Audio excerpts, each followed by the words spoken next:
ازيكم يا حبايبي عاملين ايه؟ في يوم الاجازة وكلنا متجمعين في البيت.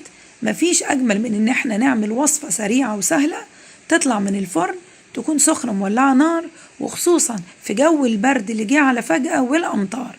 النهاردة مع بعض هنعمل العيش باللحمة او الحواوشي الاسكندراني بوصفة بسيطة مكوناتها كلها موجودة في البيت.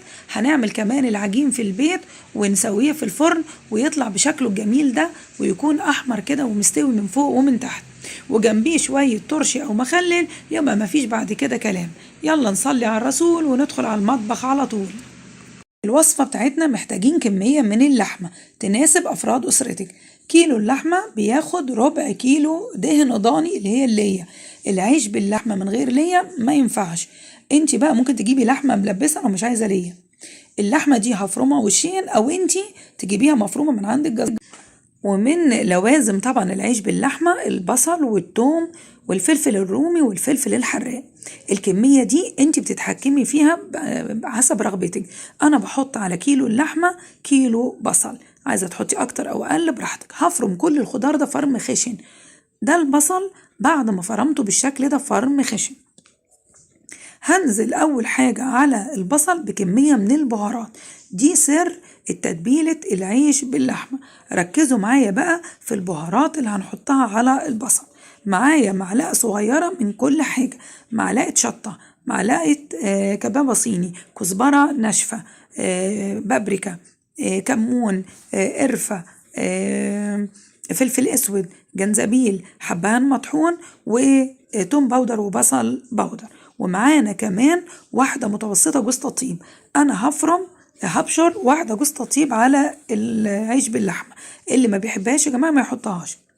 هنزل بكل التوابل دي أول حاجة على البصل اللي فرمته فرم خشن، وطبعا ما ننساش الملح اللي هنظبط بيه التتبيلة بتاعتنا. وقبل ما أقلب كل البهارات دي مع البصل ما ننساش أبشر جوز الطيب.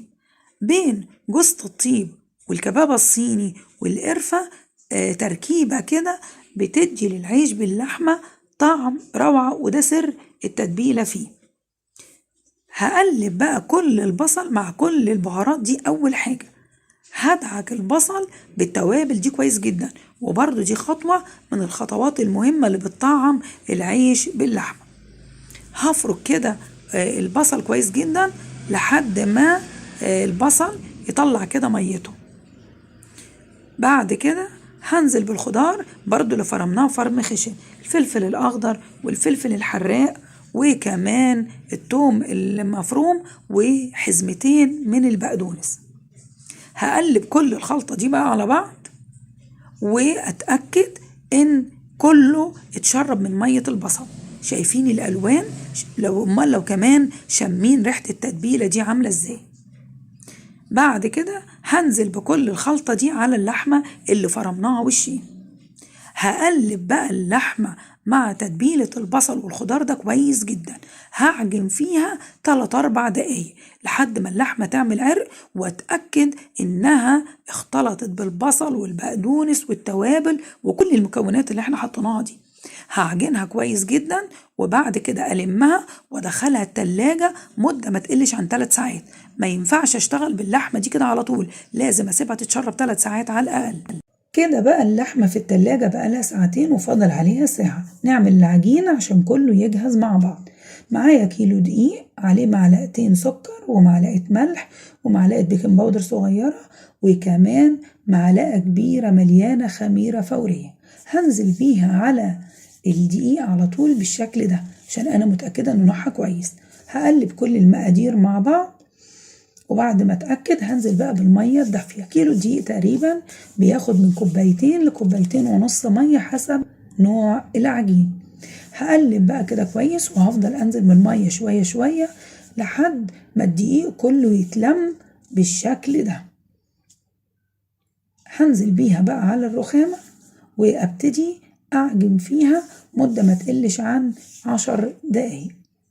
وفي أكتر من مرة قلنا لو العجينة كبيرة في إيدك هقسمها كده على نصين 3، وأدعك كل جزء على حدة علشان ما تتعبش إيدي. خدي كل جزء بقى واعجني فيه لوحده لحد ما ينعم معاكي. انا عايزة العجينة تبقى ناعمة ما فيهاش اي خشونة. بصوا العجينة هنا خشنة ازاي، هعجن فيها لحد ما تبقى ناعمة ويختفي تماما الخشونة دي.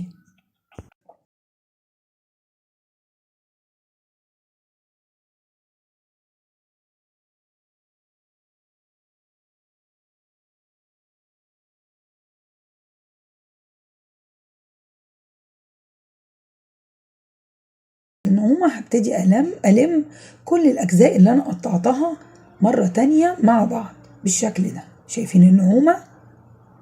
أفضل أعجن كده لحد ما أحس إن الملمس بقى ناعم وجميل وبيلمع كده. كل جزء أنا قسمته هلمهم تاني بقى كلهم على بعض وانزل عليهم بربع كوباية زيت، وأخلي العجينة دي تشرب الزيت كله، وأدخل الزيت كده جوه العجينة. الزيت اللي هيدي بقى العجينة الملمس النهائي بالشكل ده. الله الله يا سلام، العجينة ناعمة وبتلمع، دليل انها خلاص اتعجنت كويس، ان انا لما اضغط عليها يرجع تاني الانتفاخ ده يطلع لفوق تاني. خلاص كده هلم بقى العجينة كده تمام. هجيب بقى الطبق بتاعي اللي انا دهناه زيت، وهحط العجينة دي واغطيها واسيبها تخمر لمدة ساعة. ما شاء الله لا قوة إلا بالله، دي العجينة بتاعتي بعد ما خمرت وأخدت ساعة في وقت التخمير. هنزل بقى بالعجينة دي كلها وابتدي أقسمها إلى كور. الكيلو الدقيق بيطلع لي من 8 ل10 أرغفة، يعني انت محتاجة 16 كورة. لو 8 أرغفة يبقى 16 كورة، لو 10 يبقى 20 كورة. وزن الكورة تقريبا من 100 ل 150 جرام. هتقسمي كده العجينة وتسيبيها ترتاح لمدة 10 دقايق. وده العجين بعد ما كورناه. هنبتدي بقى نشكل العيش بتاعنا. احنا محتاجين لكل رغيف قاعدة وغطا. هتاخدي كل كورة وعلى فرشة كده من الدقيق وتمسحي وشها بالدقيق. تبتدي تفرديها بالنشابة. وانتي بتفرديها العجينة بتمشي معاكي، العجينة مستريحة، وكمان هتلف العجينة وانتي بتفرديها علشان تحافظي على الشكل الدائري الجميل ده للرغيف. لما توصلي للحجم اللي انت عايزاه هتركني القاعدة دي على جنب وتبتدي تعملي الوش اللي هتغطي بيه اللحمة. كل رغيف عبارة عن قاعدة وغطا. وقلنا يا جماعة لو هتعملي 8 رغيفة يبقى انت محتاجة 16 كورة. افردي بقى الكورة ولفيها تحت ايدك، وبعدين انزلي بكورة اللحم اللي انت مجهزاها للرغيف. ويا ريت تقسمي كل اللحمة قبل ما تبتدي تشتغلي. يعني انت عايزة 8 أرغفة يبقى عندك 8 كور من اللحم، عايزة 10 يبقى عندك 10 كور. حطيتي بقى الغطا على اللحمة وابتدي قفلي على الرغيف بتاعك. بتضغطي بصباعك الشمال وتلفي العجينة عليه بإيدك اليمين بالشكل ده، ولف الرغيف معاكي وقفلي كويس. شايفين بعمل ايه؟ بضغط بصبعي كده الشمال واطلع بالعجين بصبعي اليمين من تحت لفوق. اتأكدي انك قفلتي كل العجين كويس، واضغطي كده على الرغيف عشان توزعي اللحمة. عندك كمان صاج دهناه زيت، هتحطي الرغيف بتاعك فيه وتكملي بقية الأرغفة بالشكل ده.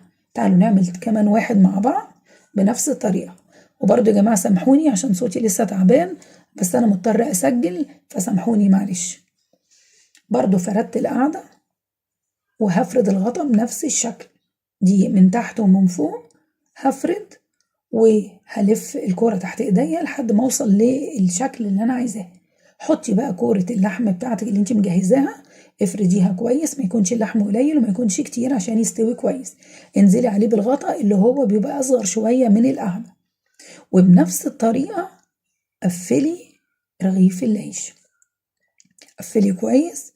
اللفة دي بتدي شكل جميل للرغيف. لازم تقفليه كويس عشان ما يتفتحش منك أثناء التسوية. اضغطي بصبعك الشمال واطلعي بالعجين بإيدك اليمين بالشكل ده.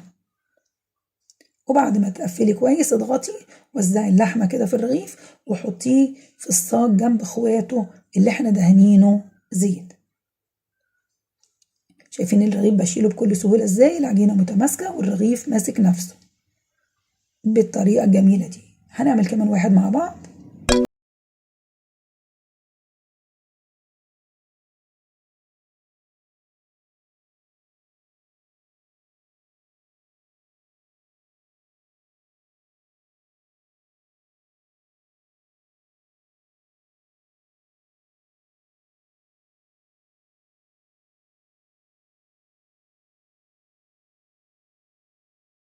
العيش بتاعنا بعد ما شكلناه، مولعين الفرن على أعلى درجة حرارة.